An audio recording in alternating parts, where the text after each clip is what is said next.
Bismillahirrahmanirrahim. Assalamualaikum warahmatullahi wabarakatuh.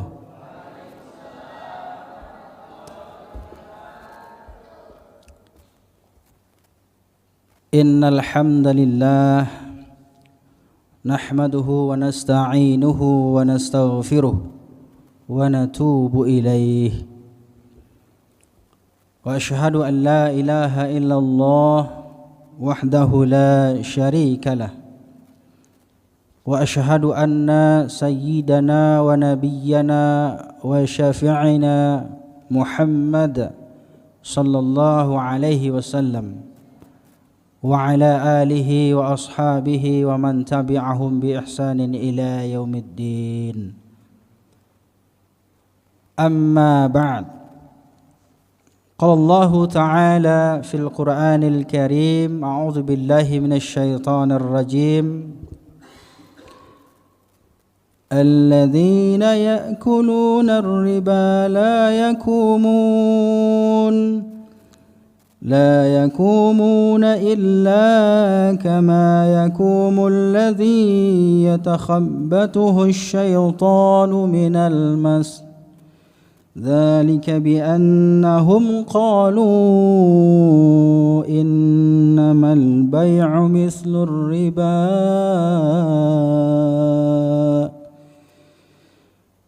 وأحل الله البيع وحرم الربا فمن جاءه موعظة من ربه فانتهى فله ما سلف وأمره إلى الله ومن عاد فأولئك أصحاب النار هم فيها خالدون صدق الله العظيم. Hadirin wal hadirat, mukminin dan mukminat yang dirahmati dan dicintai Allah Subhanahu wa taala. Mudah-mudahan setiap langkah kita, ayunan tangan kita menuju rumah Allah, Masjid Al-Ummah, dinilai ibadah oleh Allah Subhanahu wa taala. Karena ibadah inilah yang akan bisa menyelamatkan kita nanti di hadapan Allah Subhanahu wa taala. Kita hadir di masjid ini dalam rangka mensucikan hati kita, membersihkan fikiran kita. Jadi kita sejenak menghadap Allah Subhanahu wa taala. Paling tidak 5 kali sehari semalam. Jadi kita bersyukur pada subuh hari ini kita ditakdirkan Allah Subhanahu wa taala termasuk hamba-hambanya yang masih istiqamah dalam menjalankan ibadah kepada Allah Subhanahu wa taala. Al-yaumu la yanfa'u malun wala banun illa man atallaha biqalbin salim, kata Allah. Pada hari tidak berguna lagi harta, pangkat, jabatan, anak, istri. Semua yang kita miliki selama hidup di dunia ini pasti kita akan tinggalkan. Jadi yang akan kita bawa adalah amal soleh kita, ibadah kita, amal kita, ilmu kita. Jadi tidak ada manusia yang tidak meninggal. Kullu 'alaiha fan wa yabqa wajhu rabbik dzul jalali wal ikram. Setiap kita ini pasti binasa, pasti mati.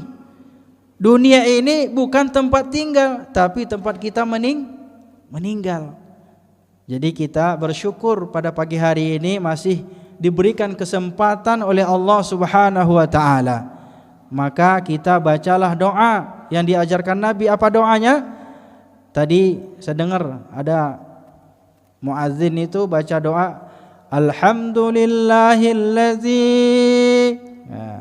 ahyana ba'dama amatana wa ilaihin nusyur. Dibaca tanda kita bersyukur kepada Allah. Kita bersyukur kepada Allah Subhanahu wa taala kalau kita ini masih diberikan kesempatan. Karena tidur itu adalah mati yang sementara. Jadi kita bersyukur karena kembali dihidupkan. Ahyana, kan gitu ya. Kita dihidupkan oleh Allah Subhanahu wa taala ba'dama amatana, setelah kita mati. Jadi tidur itu mati. Makanya kita bersyukur masih diberikan kesempatan untuk bangkit dan bangun kembali. Coba deh kalau misalnya tidur habis itu enggak bangun-bangun lagi gitu ya. Tiba-tiba muazzinnya udah ngumumin pagi-pagi. Ya kan? Inna lillahi wa inna ilaihi raji'un. Kan gitu ya? Jadi jangan sampai itu. Jadi oleh karena itu kita bersyukur kepada Allah Subhanahu wa taala. Dan terima kasih kepada DKM Masjid Al-Ummah. Al-Ummah ya? Oh iya. Benar. Masjid Jami Al-Ummah. Terima kasih sekali lagi telah memfasilitasi kajian majelis Ahad pagi, Masya Allah. Maaf ya. Jadi majelis Ahad pagi ini luar biasa. Saya lihat juga selalu live ya di YouTube dan di Facebook. Ini adalah dakwah kita. Jadi amal jariah kita nanti. Setiap kita yang hadir pada pagi hari ini semuanya itu direkam oleh para malaikatnya gitu. Direkam oleh Allah. Meskipun yang kelihatan cuma saya doang gitu Ibu ya. Tapi kita semua ini kelihatan oleh Allah gitu ya. Percaya enggak? Percaya. Yakin kita. Karena ada yang memantau kita. Kiraman katibin ya'lamuna ma taf'alun. Ya, ada malaikat yang memantau kita, rakib dan atid. Jadi kita ini harus bersyukur karena ada pengajian di Masjid Jami Al-Ummah ini. Ya, difasilitasi dan biasanya Kiai Dr. Haji Jazuli Juwaini ya, guru kita, kebetulan hari ini berhalangan karena tadi informasinya sedang tugas lah gitu ya. Jadi saya mendapatkan suatu kehormatan ini. Sebenarnya saya bukan menggantikan beliau ini, saya belajar. Bahkan saya dari dulu kepengen hadir di majelis beliau di sini.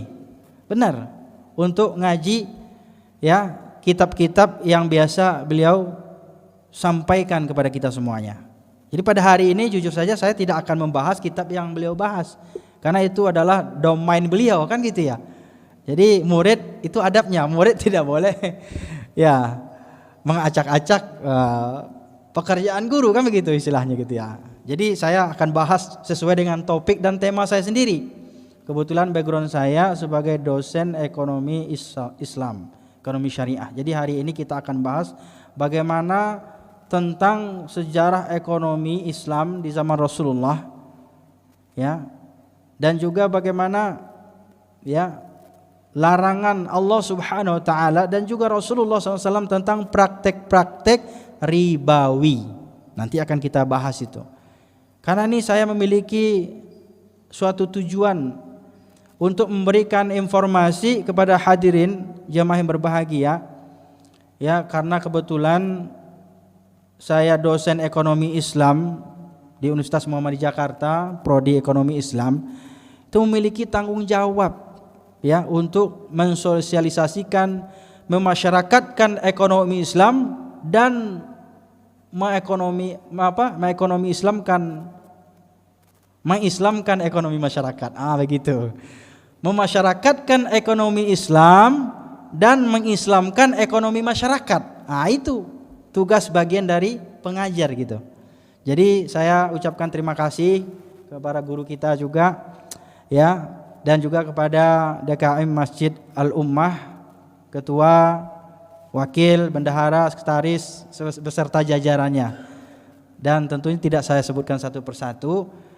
Dan juga spesial kepada hadirin wal hadirat yang sudah hadir pada pagi hari ini, yang alhamdulillah ini sudah termasuk jamaah yang banyak dan luar biasa. Dan kita bersyukur kita termasuk orang-orang yang ditakdirkan oleh Allah Subhanahu wa taala untuk hadir di majelis-majelis ilmu, termasuk majelis Ahad pagi ini. Nah, jadi kalau saya ngaji di tempat-tempat lain itu Ahad pagi itu biasanya Sabtu pagi, Ahad pagi itu ya, itu sebenarnya hari yang menggembirakan bagi saya. Kenapa menggembirakan bagi saya? Karena sebelum pulang itu biasanya kita sarapan dulu. Ini di sini juga kayaknya udah ada tuh. Masya Allah. Jadi kita bersyukur kepada Allah Subhanahu wa taala. Terima kasih Bapak DKM, sekali lagi saya ucapkan. Yang kedua, mari kita berselawat kepada baginda Rasulullah sallallahu alaihi wasallam. Allahumma shalli wa sallim ala sayyidina Muhammad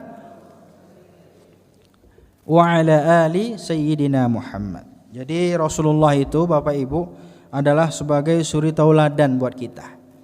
Laqad kana lakum fi Rasulillahi uswatun hasanah.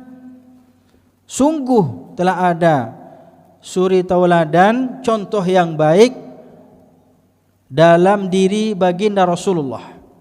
Dan bukan hanya Nabi Muhammad saja, nabi-nabi yang sebelumnya juga jadi tauladan buat kita. Ya, terutama itu nabi-nabi yang wajib kita ketahui 25 ya. 25. Mereka itu adalah tauladan buat kita, dan juga terkhusus baginda Rasulullah sallallahu alaihi wasallam, yaitu Nabi Muhammad, Nabi akhir zaman. Nabi Muhammad, Nabi akhir zaman. Itu ya. Ibu-ibu biasanya kalau marawisan gitu ya. Jadi Nabi Muhammad adalah Nabi akhir zaman. Ya. Yang tidak ada la nabiyya wala rasula ba'dah. Tidak ada nabi dan tidak ada rasul setelah baginda Rasulullah sallallahu alaihi wasallam. Jadi kalau ada orang datang ngaku-ngaku nabi di sini gitu ya, jangan percaya, Bu. Ya. Enggak ada. Ya, nabi udah habis gitu ya. Tapi risalahnya itu selalu hidup. Risalahnya itu dakwahnya itu. Nah, makanya al ulama'u warasatul anbiya, ulama itu adalah warasatul anbiya. Dengan cara apa? Dengan cara kita hadir di sini, di majlis-majlis ini, salah satunya majlis Ahad pagi ini. Ya. Dalam rangka menambah khazanah keilmuan kita, wawasan kita, dan menambah amal kita. Karena kalau kita belajar itu Bapak Ibu itu nambah amal. Salah satunya nanti kalau kita meninggal dunia, maka kita akan terputus amalnya, kecuali salah satunya adalah amal jariyah. Apa itu amal jariyahnya? Di samping kita bersedekah ke masjid misalnya gitu ya, ke panti, punya anak asuh misalnya gitu ya, itu amal jariyah buat kita itu. Dan ditambah lagi nanti mereka jadi anak-anak yang soleh dan solehah, kan gitu ya. Mereka itu adalah aset buat kita semuanya. Dan yang terpenting adalah juga amal dari apa? Dari ilmu yang kita pelajari dan kemudian kita ajarkan lagi. Jadi oleh karena itu Bapak Ibu yang berbahagia, izinkan saya pagi hari ini membahas tentang topiknya. Ini seri ekonomi Islam. Saya ya biasanya kalau minggu kemarin itu saya tentang ya sama juga bahayanya praktek-praktek ribawi di dalam masyarakat. Sebenarnya kita sudah tahu dan kita sudah maklum, sudah sering kita dengar, tapi kita sering terjebak. Apalagi sekarang itu banyak banget ya pinjol gitu ya, sampai bikin benjol gitu ya. Ya, kalau kita buka HP gitu ya, tiba-tiba udah ada aja iklannya gitu ya. Kita buka kajian di YouTube, tiba-tiba ada aja pinjol gitu ya, nongol. Ini bahaya. Apalagi kalau misalnya bukan pinjaman yang berbasis syariah, kan gitu ya. Bahaya. Nah, inilah karena salah satu kegiatan saya itu adalah aktif di Majelis Ulama Indonesia, Dewan Syariah Nasional. Kemarin itu kita ada 6 fatwa. Kita bahas, kita keluarkan, kita plenokan, dan kemudian kita akan sampaikan kepada masyarakat. Salah satunya itu masalah apa? Yang sering kali kita bahas adalah masalah apa? Masalah riba gitu. Karena apapun masalahnya di dalam sistem keuangan, ekonomi, perbankan dan lain-lainnya itu pasti ada kaitannya dengan masalah riba. Maka inilah pentingnya kita belajar tentang ekonomi Islam. Nah, ini ada buku teman saya, ya, Bapak Ustadz Jaharuddin namanya, dosen ekonomi Islam juga, teman saya di Universitas Muhammadiyah Jakarta. Jadi apa dan bagaimana pandangan Islam tentang praktek-praktek ya ribawi yang ada di masyarakat kita. Ya, mari kita saksikan ya sampai selesai ini. Masih semangat, Bu? Masih ya, Pak ya? Masih ya. Masya Allah. Jadi kita ini nggak apa-apa lah Pak, capek sebentar ya kan, letih sesaat itu. Tapi insya Allah nanti akan menjadi penolong kita di akhirat, ya kan?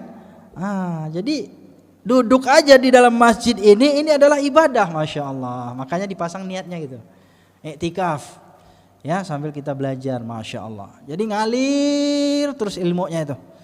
Jadi inilah hebatnya gitu ya, amalan seorang yang beribadah di dalam masjid, apapun yang dia lakukan, bahkan mungkin hanya sekedar istirahat di dalam masjid, itu juga dinilai ibadah oleh Allah Subhanahu wa taala.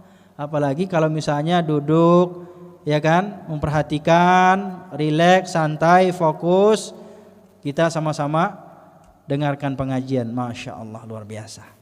Jadi kita bersyukurlah ya, masjid ini selalu menyajikan kajian-kajian yang mencerahkan buat kita semuanya. Tentu banyak sekali hikmah-hikmah, pelajaran-pelajaran yang bisa kita ambil manfaatnya dalam kajian-kajian ini, insya Allah. Bapak Ibu yang berbahagia, bagaimana perekonomian di zaman Rasulullah SAW? Ya, meskipun dulu belum ada fakultas ekonomi gitu ya, ternyata Rasulullah itu adalah orang yang termasuk ya yang sangat aktif dalam mensyiarkan perekonomian. Ya kalau dulu mungkin ya ekonomi itu kan nggak ada istilah ekonomi Islam atau ekonomi kapitalis gitu ya, atau ekonomi konvensional gitu ya. Ekonomi yang digagas oleh baginda Rasulullah SAW itu ya ekonomi Islam, semuanya berbasis Al-Quran. Ekonomi yang berbasis Qurani. Jadi Al-Quran dan hadis ya menjadi landasan dalam praktek-praktek ekonominya gitu. Jadi perlu diingat Bapak Ibu yang berbahagia, ini sebenarnya masalah ekonomi ini bukan masalah pelajaran mahasiswa gitu ya. Di sini ada mahasiswa atau misalnya anak-anak sekolah kita gitu, SMA, SMK gitu ya. Bukan masalah anak-anak kuliah gitu ya. Tapi masalah kita semua. Percaya enggak? Tiap hari kita berurusan dengan masalah ekonomi, benar nggak? Ke warung, ke pasar, jualan, dagang, ya kan? Itu masalah ekonomi gitu, ngutang gitu ya. Dan semuanya itu harus kita pelajari dan harus kita fahami. Jangan sampai apa yang kita lakukan itu jatuh kepada hukumnya sesuatu yang diharamkan atau yang dilarang oleh Allah Subhanahu wa taala. Ada 3 prinsip. Ya, dalam Islam itu, misalnya kalau seseorang itu dagang, bisnis, entrepreneur, usaha, harus memiliki 3 prinsip ini. Jangan sampai dia mengadopsi atau terjerembab kepada 3 prinsip ini. Yang pertama, harus terhindar dari prinsip riba. Itu tadi. Makanya kalau dagang, bisnis, entrepreneur, jual beli, menghutangkan, pinjaman, harus terbebas dari yang namanya ribawi. Yang kedua apa? Gharar. Ya, karena Rasulullah SAW itu Rasulullah SAW an bai'il gharar. Nabi itu dalam hadisnya bahwasanya melarang umatnya, umat Islam, yaitu an bai'il gharar, yaitu jual beli gharar. Apa itu gharar?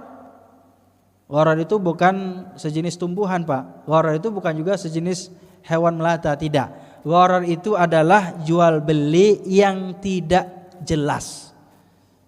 Banyak kan sekarang kan, apalagi kalau misalnya kita di online shop gitu ya, kita nggak sebutin lah platformnya apa gitu ya. Tapi banyak sekali gitu ya orang-orang yang bebas ya di media sosial, di mana saja itu jualan tapi tidak jelas gitu. Ya mulai mungkin yang dijualnya nggak jelas, yang difoto lain, yang dikirim lain, kan gitu ya. Yang dipesan, yang diorder lain, yang diterima lain. Nah, ini namanya sesuatu bisnis yang tidak jelas. Banyak sekali praktek-praktek, ya, termasuk juga mungkin kita ini ada orang yang nanam saham, bisnis, ya, atau orang yang join partner bisnis, usaha gitu ya. Tapi ujung-ujungnya nggak jelas gitu. Ya, baik itu dari segi akadnya, kemudian apa lagi? Keuntungannya dan usaha yang dikerjakannya. Kemarin itu jamaah saya ada nanya, dia kerjaannya sebagai bisnis tambang batu bara. Wih, luar biasa itu jemaah itu. Tapi uniknya gimana? Uniknya gini. Jadi dia itu memesan batu baranya tapi belum ada. Dia ini yang ke depan nih, setahun ke depan udah dia booking gitu kan, udah dia pesan gitu, udah dia bayar gitu. Ini kira-kira masuk kategori bisnis seperti apa nih? Sah nggak kira-kira itu dalam Islam? Nih bapak nih sini misalnya bisnis apalah gitu ya. Kalau kita di sini biasanya apa ya? Banyak di sini misalnya kayak yang goror itu nggak jelas juga, kita bisnis misalnya beli ikan sekolam gitu ya, ya, nah, dibeli sekolam tapi nggak tahu berapa kilonya, berapa besarkah atau kecilkah atau gimana kah, ya gitu ya, atau bahkan mungkin baru di ini ya, baru mulai diternakin gitu ya, diternakin ikannya, kemudian udah di booking duluan gitu. Ini bayang goror itu. Sama kayak buah-buahan juga kan gitu ya. Baru aja mulai nongol gitu ya. Itu udah ada yang booking seperti itu. Nah, banyak sebenarnya sama yang kayak tadi.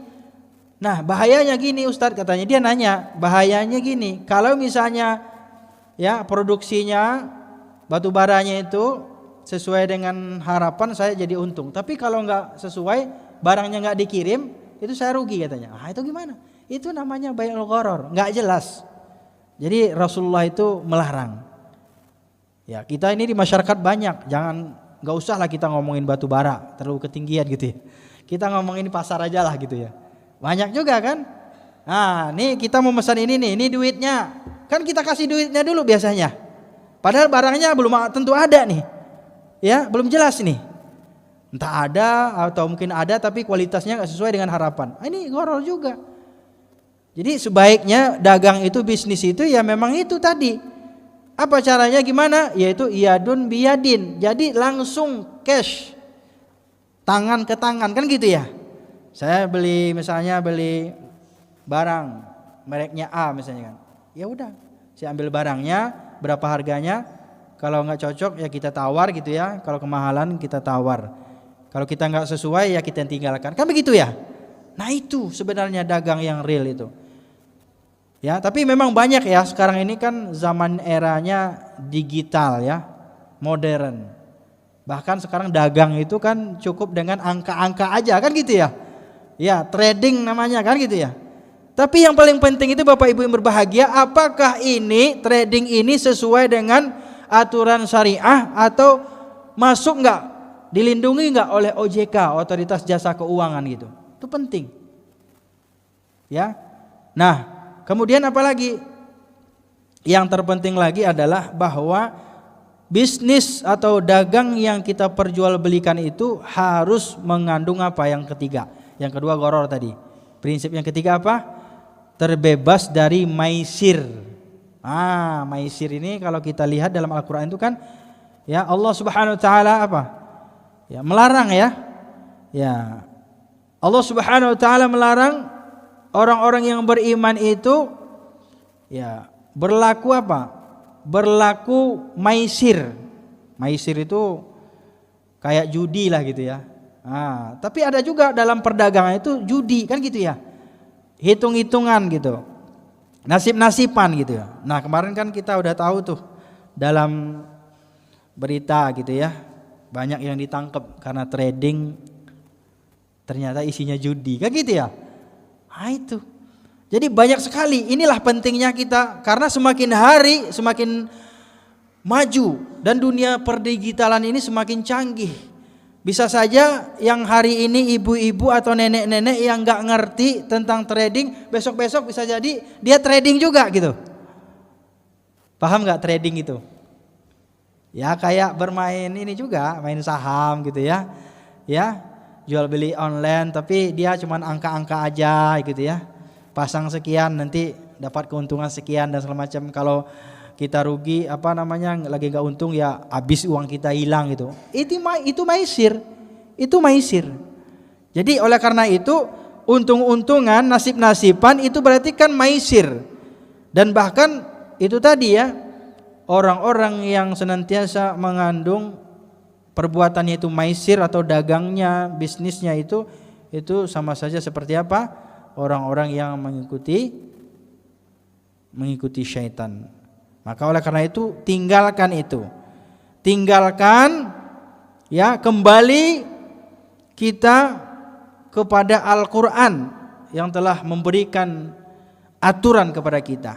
Jadi kalau kita itu bisnis, dagang, jual beli, pinjam meminjam, ya harus sesuai dengan Al-Qur'an dan sunnah Rasulullah sallallahu alaihi wasallam, biar harta yang kita dapatkan juga menjadi harta yang berkah.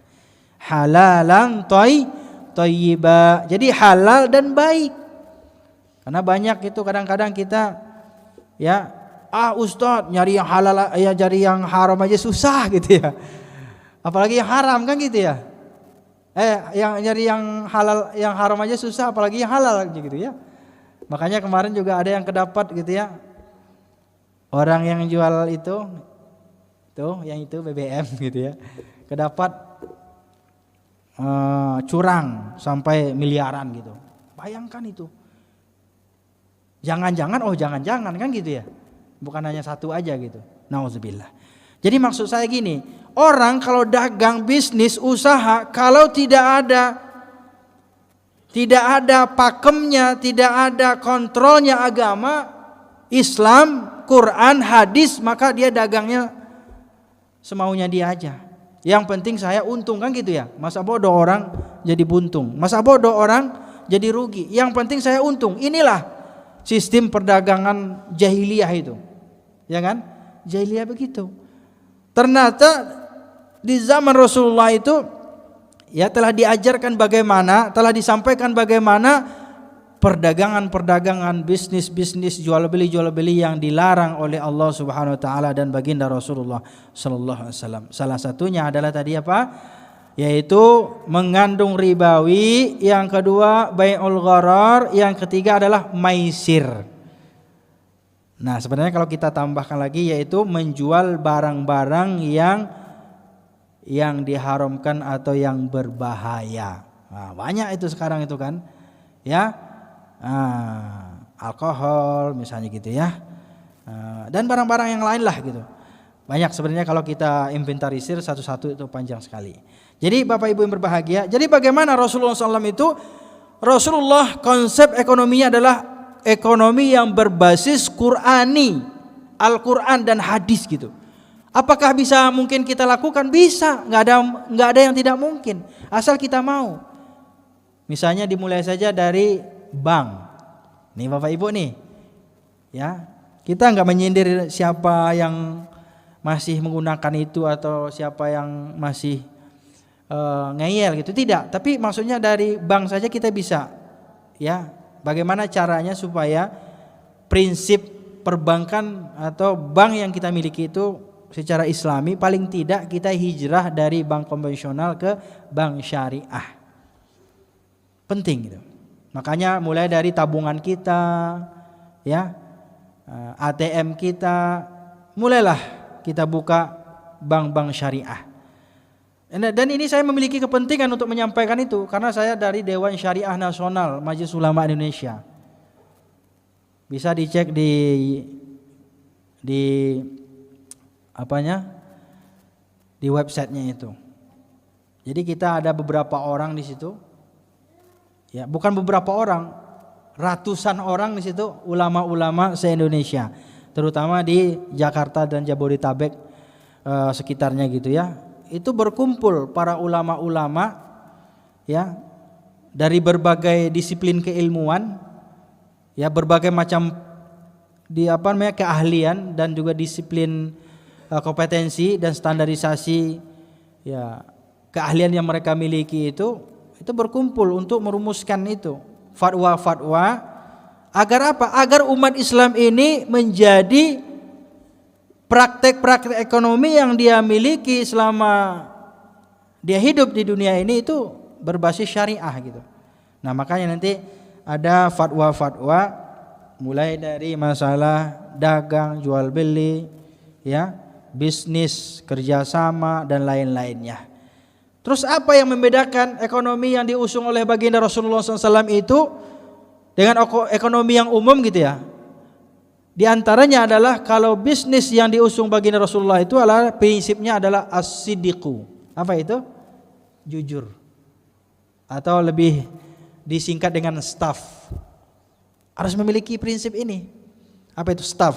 Yang pertama sidik, jujur. Nah, dalam akad kerjasama itu mesti harus ada yang namanya kejujuran. Karena Allah Subhanahu wa taala perintahkan itu kepada kita. Ya. Wahai orang-orang yang beriman, ya, hendaklah kalian apa? Hendaklah kalian berlaku jujur dan bergaullah dengan orang-orang yang jujur. Ya. Dan inilah sangat penting bagi kita untuk mempelajari bagaimana ekonomi itu prinsipnya harus mengandung kejujuran. Salah satunya itu tadi, kalau misalnya dagang, Bu, kita kan dekat pasar nih, mana tahu ada pedagang gitu ya, jamaah-jamaah gitu ya. Ya, karena saya juga dagang saya sebenarnya. Dulu itu jual beli mobil bekas gitu ya. Nah, sekarang aja nih agak vakum karena kesibukan ngajar. Salah satu yang paling penting kita utarakan kepada masyarakat, kepada konsumen, kepada nasabah apa? Kejujuran. Jangan kita melebih-lebihkan sesuatu yang tidak ada kelebihannya, dan jangan kita menyimpan suatu aib yang ada di dalam suatu barang yang kita miliki itu. Jujur itu. Kalau itu kan susah kadang-kadang ya. Nauzubillah. Misalnya kalau kita beli duku aja di atasnya bagus-bagus, di bawahnya jelek, pas dibeli serak di bawah kan, masukin kantong kan, dikiloin gitu.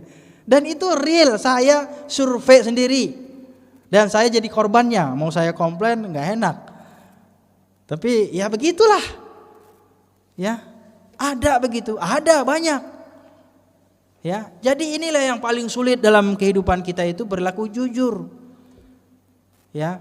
Ini dalam perdagangan aja dulu, jangan yang lain-lain dulu. Jadi kalau kita jualan bisnis itu, kenapa? Karena Allah Subhanahu wa taala sangat murka. Wailul lil mutaffifin. Nah, kan gitu ya. Celakalah bagi orang-orang yang apa? Yang curang, yang enggak jujur.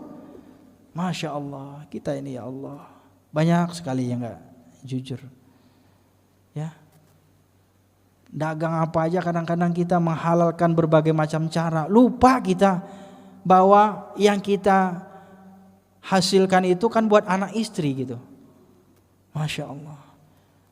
Nantilah kita ngomongin masalah korupsi itu mah terlalu tinggi ya. Kita dari hal-hal yang kecil aja dulu. Dalam keseharian kita masalah dagang jual beli. Tiap hari kita kan dagang, beli, paling tidak beli sebagai konsumen. Dan bisa juga kadang-kadang kita menjual juga kan gitu ya.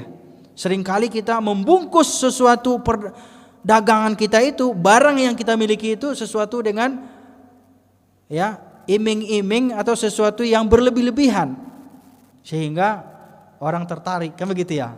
Misalnya dagang online nih, di online itu wah ini barangnya ya tidak ada di toko sebelah gitu ya, harga lebih murah, kualitas lebih oke gitu ya, cepat sampai, tapi udah seminggu nggak nyampe-nyampe, ternyata curang gitu ya, nipu gitu ya. Dan itu banyak gitu. Dan saya sering juga jadi korban jual beli online itu gitu. Makanya ya gimana ya?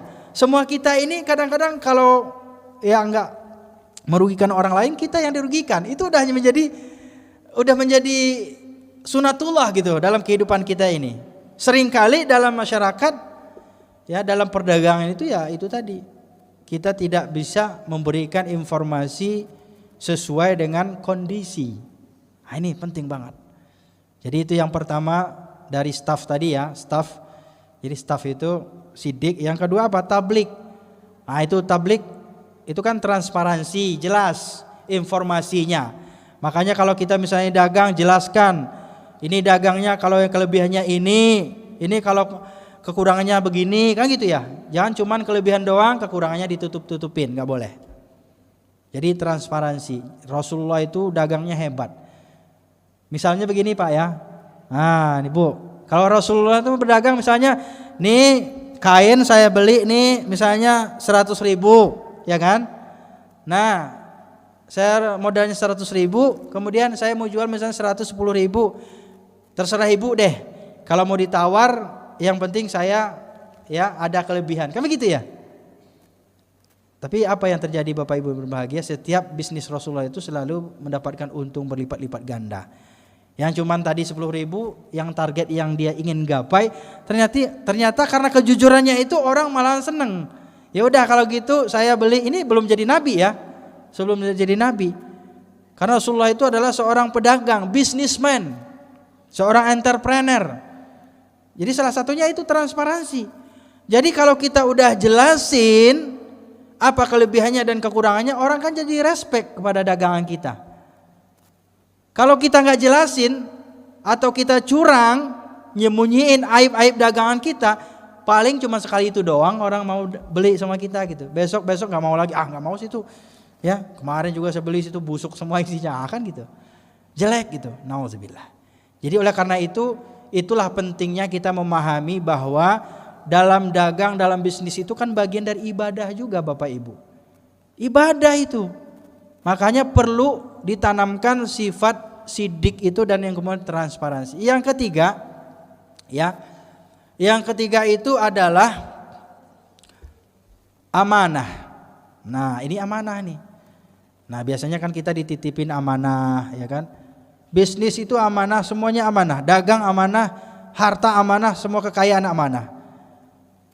Nah, kalau kita bahas masalah keuangan, ya, masalah perbankan, masalah ekonomi, masalah perdagangan, masalah usaha yang kita lakukan sehari-hari itu, banyak sekali orang tidak amanah dengan usaha yang dia lakukan itu. Ya, yang dia pikirkan itu bagaimana saya untung, tapi dia nggak amanah. Padahal kan harta yang dititipkan, dagang itu kan amanah. Akan saya beli sendiri Pak, bukan titipan orang. Iya benar, kita dibeli sendiri, modal sendiri, gitu, uang sendiri, tabungan sendiri itu. Emang dagangan kita, tapi pada hakikatnya perdagangan, bisnis atau usaha yang kita lakukan itu adalah amanah dari Allah Subhanahu wa taala, yang nanti akan diminta pertanggungjawabannya. Masya Allah. Jadi inilah pentingnya kita itu, kalau misalnya dagang atau usaha itu jangan terlalu berambisi untuk mendapatkan untung yang gede. Ya kan? Berapalah untungnya kalau kita bisnis, ya kan? Usaha misalnya jual cilok gitu ya, gitu ya. Ya kan? Jual somai, jual ketoprak, gado-gado. Makanya niatkan. Karena dagang itu adalah amanah, niatkan mudah-mudahan dengan saya berdagang saya bisa menghidupi keluarga saya, nyokolahin anak-anak, bayar kos-kosan, kan gitu ya. Bisa nabung, bisa sedekah, bisa infak, bisa zakat, bisa bantu orang. Niatkan, karena segala sesuatu yang kita miliki itu adalah amanah. Maka oleh karena itu niatkan semuanya itu karena Allah Subhanahu wa ta'ala. Jadi meskipun kita nggak dapat untung di dunia ini, di akhirat insya Allah yakin deh untung itu. Orang yang besar untungnya di dunia ini belum tentu nanti di akhirat untung, malahan buntung. Kenapa? Karena curang, nggak jaga amanah, nggak transparan, tidak amanah dan tidak jujur dalam perdagangannya. Yang terakhir yaitu fatonah, cerdas. Jadi dalam bisnis itu, dalam dagang itu harus cerdas juga. harus bisa memanage waktu. Jangan sampai gara-gara kita dagang kita nggak sholat Jumat. Banyak begitu. Jangan sampai gara-gara dagang kita lalai dalam mendidik anak-anak kita. Jangan sampai gara-gara dagang kita lupa ya untuk sholat 5 waktu. Jangan sampai karena kita ngumpulin uang-uang, duit kita lupa untuk sedekah. Padahal kan tujuan kita mendapatkan harta itu kan untuk beribadah. Supaya saya bisa naik haji, umroh, sedekah, zakat, bantu orang, kan gitu ya. Infak ke masjid, sedekah, bangun masjid, kan gitu ya. Masya Allah. Inilah orang yang benar-benar mengikuti Rasulullah SAW dengan berdagang apa? Jujur, tablik, amanah, dan fatonah. Terakhir masalah riba. Karena kan prinsipnya tadi nggak boleh riba. Riba itu kan ada 3 macamnya. Nabi itu sangat melarang. Bahkan dalam Al-Quran itu dijelaskan oleh Allah Subhanahu Wa Taala, alladzina ya'kuluna riba la yaqumuna illa kama yaqumul ladzi yatakhabbathu syaitanu minal mas. Jadi orang yang makan riba itu ya mereka itu nanti di akhirat berdiri seperti orang gila. Kenapa? Karena mereka itu menganggap kan jual beli itu sama dengan riba juga katanya. Jual beli itu beda. Jual beli kalau kita ingin dana kita itu berkembang maka jual beli. Ya, bukan dengan menghutangkan dengan cara berbunga. Bisnis. Nanti di situ ada namanya ijarah. Akadnya ijarah, bisnis. Karena akad itu terkandung dalam ekonomi Islam itu ada 2 Bapak Ibu. Nanti di perbankan juga kalau kita mau ada usaha pasti ditanyain. Atau misalnya kita mau asuransi syariah atau misalnya investasi syariah pasti ditanyain. Nanti akadnya mau ijari atau tabarru. Kalau ijari itu kan ada bagi hasilnya. Kalau tabarru itu kan dalam konteks tolong menolong. Jadi bahasanya nggak ada keuntungan secara finansial yang signifikan kita dapatkan. Tapi kalau ijari itu bisa, ada bagi hasilnya gitu. Misalnya si A dengan si B, ya. Kalau bagi hasil nih, ya si pemodal dapat 60%, yang si penggarap dapat 40%. Bagi hasil itu. Jadi hasil dibagi hasil, rugi ya sama-sama rugi kan gitu ya. Prinsipnya begitu. Tapi kalau yang konvensional, yang umum ya nggak begitu. Orang yang ngasih modal tetap mau untung kek, mau rugi kek, yang penting dia dapat untung kan gitu ya. Nah inilah bedanya sebenarnya kalau kita lihat perbedaan antara ekonomi Islam dan ekonomi konvensional itu. Jadi orientasinya itu beda. Orientasinya itu apa? Tabarru'an, itu membantu, menolong. Nah, adapun nanti akad-akadnya di masyarakat itu ya memang kadang-kadang kan masyarakat juga apa? Ustaz sama aja kayaknya. Ekonomi Islam kayak mau bank Islam mau bank konvensional sama aja katanya.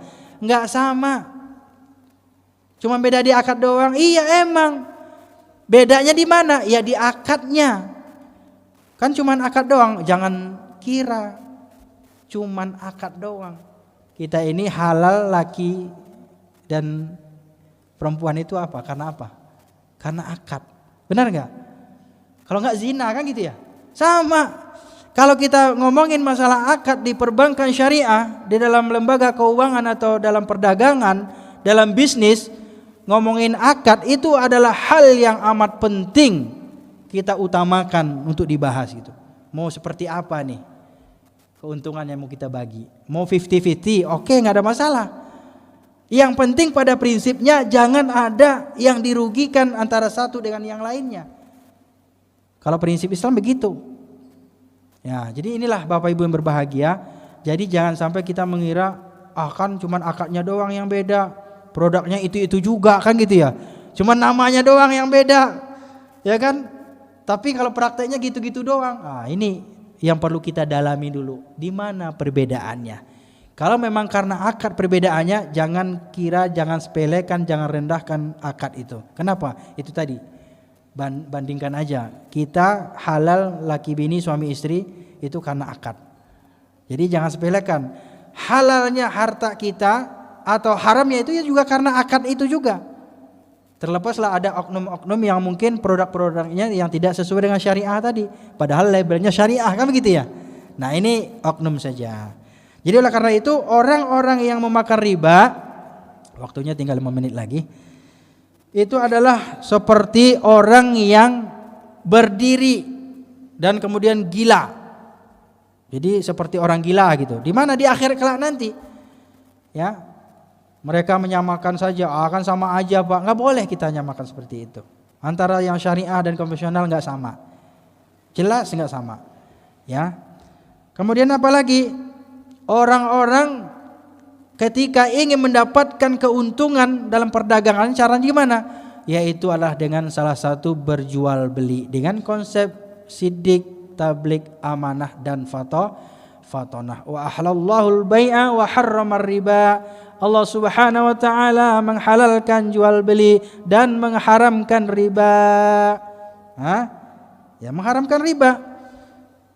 Paling kecil dosa riba itu Bapak Ibu yang berbahagia dalam hadis Nabi itu diceritakan yaitu seperti menzinai ibu kandung sendiri, naudzubillah. Dan yang paling ekstrim lagi apa? Wa man 'ada faulaika ashabun nar hum fiha khalidun. Ini siksa yang paling besar diterima oleh orang-orang yang melakukan praktek riba itu. Artinya enggak tobat-tobat gitu loh, enggak berubah-ubah. Ya, apalagi menentang gitu ya. Nah, itu apa? Yaitu fashabun nar, mereka itu adalah ahli neraka. Nauzubillah. Hum fiha khalidun. Itu bukan kata saya. Dalam Al-Qur'an ya, silakan dicek nanti Al-Qur'annya surah Al-Baqarah. Nauzubillah. Terakhir pembagian riba itu ada 3, ada riba nasi'ah, riba fadl dan riba jahiliyah atau riba qarat. Ini sebagai penutup nih, karena kita ngomongin masalah praktek ribawi tadi udah banyak sekali dalam perdagangan, bisnis dan semacamnya. Dalam hutang piutang, karena di masyarakat itu banyak banget. Ya, ada rentenir lah, bangke lah, bang keliling ya gitu ya. Ada istilahnya lintah darat lah, naudzubillah, macam-macam. Ya. Dan itu berbahaya. Bukan kata nenek, kakek nenek gitu ya. Tapi berbahaya karena Allah Subhanahu wa taala, Rasulullah sallallahu alaihi wasallam, ya. Karena itu berbahaya. Berbahaya kenapa? Karena orang-orang yang membungakan uangnya, hartanya dengan cara-cara yang zalim seperti itu, maka dia akan mendapatkan azab yang amat pedih. Nauzubillah. Jadi oleh karena itu ya udah berhentilah kita. Kalau misalnya kalau kita selama ini kredit, ya udah sekali itu aja udah top, taubat. Enggak usahlah nambah-nambah lagi kreditnya. Kalau ya udah KPR ya udahlah, yang satu itu KPR ya udahlah. Stop. Ya. Oh, kalau misalnya lagi ngutang misalnya karena kepepet ya buat sekolah anak dan segala macamnya, biaya rumah sakit kepepet ke lintah darat tadi misalnya atau rentenir misalnya. Ya udahlah sekali itu aja taubat. Taubat, tinggalkan. Ya, tinggalkan. Caranya gimana? Itu tadi. Orang-orang yang beriman, ya ayyuhalladzina amanu taqullaha wa dharu ma baqiya minar riba in kuntum mu'minin. Orang-orang beriman itu adalah orang-orang yang telah sadar dengan bahayanya riba, kemudian apa? Dia tinggalkan riba itu. Bahkan ada yang ekstrim lagi, harta ribanya dia kasih, dia buang, kan gitu ya. Tapi nggak usah juga lah nanti rumahnya dari KPR yang bukan syariah dia bakar gitu, bukan gitu juga caranya itu. Itu zalim juga namanya buat keluarga, buat diri kita. Nah ini Bapak Ibu yang berbahagia, jadi ada riba nasi'ah, riba yang ada dalam pinjam meminjam sama riba qarat itu. Jadi kalau orang nunggak itu nambah lagi bunganya, bahaya itu, ya kan? Nah itu namanya juga riba jahiliyah. Zaman dulu, zaman jahiliyah begitu. Kalau ente telat bayar hutang, saya kasih jatah lagi, jatuh tempo perpanjangan waktu, tapi ingat bunganya naik lagi, nambah lagi. Nauzubillah. Ini ad'afan mudha'afah itu. Riba yang berlipat-lipat. Jadi ini yang paling berbahaya itu begitu. Ya, nauzubillah. Sama kayak rentenir, kalau enggak ya kita tarik itu. Apakah usahanya, kalau dia gerobak jualannya, gerobaknya diambil segala macam. Kan zalim. Ya. Nah, kemudian apa lagi? Riba fadl itu riba yang misalnya kita barter, tukaran gitu ya, tapi barangnya kualitasnya berbeda. Ya. Nah, maka kata Nabi, kalau misalnya kita tukaran barter itu ya, zahabun bi zahabin, fiddatun bi fiddatin. Kalau emas dengan emas sama timbangannya, takarannya. Kalau perak sama dengan perak. Kalau beras misalnya yang 10.000 ya sama 10.000, jangan yang 11.000. Itu namanya riba, kelebihannya itu. Ya, tukar motor misalnya yang satu Vino, yang satu Scoopy misalnya, kan beda itu. Tapi sama-sama modelnya sama kan? Nah itu juga nggak sama. Maksudnya haram. Itu namanya riba fadl. Ada orang yang diuntungkan, ada orang yang dirugikan di situ. Terakhir tadi riba apalagi al-qarad, riba nasi'ah, riba jahiliyah, riba al-buyu'. Al-buyu' itu riba yang dalam jual beli. Ini bahaya nih. Karena misalnya kelangkaan, nih kayak migor-migor, hati-hati itu. Karena kelangkaan nih dari pusatnya gitu, ada mafia-mafia ya kan. Karena kelangkaan minyak goreng dinaikin harganya setinggi-tinggi langit. Haram itu. Haram. Saya nyatakan ini haram. Bukan kata saya, tapi kata Allah Subhanahu wa taala dan Rasulullah SAW. Kenapa? Karena orang lagi kesulitan, barangnya langka, mahal lagi. Gimana enggak membunuh orang itu? Nah, ini namanya riba dalam apa? Al-buyu', jual beli. Ada lagi yang ditahan nanti pas lagi ini dikeluarin gitu kan. Nah, ini berlaku hanya pada makanan pokok saja, ya kan? BBM sama makanan pokok atau sembako. Enggak berlaku misalnya ibu punya emas misalnya banyak banget, disimpan sekarang, tahun depan dijual, enggak ada masalah. Orang enggak butuh emas untuk makan kan gitu ya. Orang kan enggak jadi bahan pokok itu. Orang emas itu kan karena uang udah lebih baru dibeli emas. Misalnya bapak-bapak yang hobi koleksi mobil antik misalnya kan, tiba-tiba dibeli misalnya 100 juta, besok dijual 1 M. Ada enggak? Ada. Ya enggak ada masalah. Siapa yang mau punya mau pengen mobil antik kan gitu, enggak semua orang kan, hanya kalangan-kalangan terbatas saja. Jadi ini boleh, enggak ada masalah kalau seperti itu kan karena ada nilai di situ, ada nilai itu ya, histori dan segala macamnya lah gitu ya. Hobi itu kan memang mahal kan gitu ya, tapi berbeda ketika misalnya dilakukan pada praktek-praktek jual beli seperti sembako, makanan pokok ya kan. Nah kemudian BBM itu haram mutlak. Jadi yang dosa itu siapa? Yaitu yang orang yang pemangku kebijakannya lah gitu. Ya, kita nggak tahu lah siapa. Tapi yang jelas di sini kita nggak sebutkan. Artinya apa? Di dalam Islam kita dilarang menaikkan harga setinggi-tingginya, harga semau-maunya. Ya, ada itu, cari aja di Google nanti itu. Hukum menaikkan harga setinggi-tingginya, melambung itu haram hukumnya. Ya, dan itu sepakat para ulama. Itu saja barangkali sesuai dengan durasi yang diberikan, sudah habis waktunya. Mudah-mudahan apa yang kita diskusikan pada pagi hari ini membuka wawasan kita, menambah ilmu pengetahuan kita dan menambah amal kita. Dan insya Allah mudah-mudahan ada waktu, ada rezeki, ada umur panjang, ada kesempatan kita bertemu lagi pada episode berikutnya insya Allah. Terima kasih atas perhatiannya. Mohon maaf jika ada yang salah dan kekeliruan dari saya pribadi, karena saya juga masih dalam tahap belajar ya untuk memahami lebih dalam tentang ekonomi syariah ini. Mudah-mudahan bermanfaat. Terima kasih. Saya akhiri dengan wabillahi taufiq wal hidayah. Wassalamualaikum warahmatullahi wabarakatuh. Ya. Nggak ada tanya jawab ya Pak ya?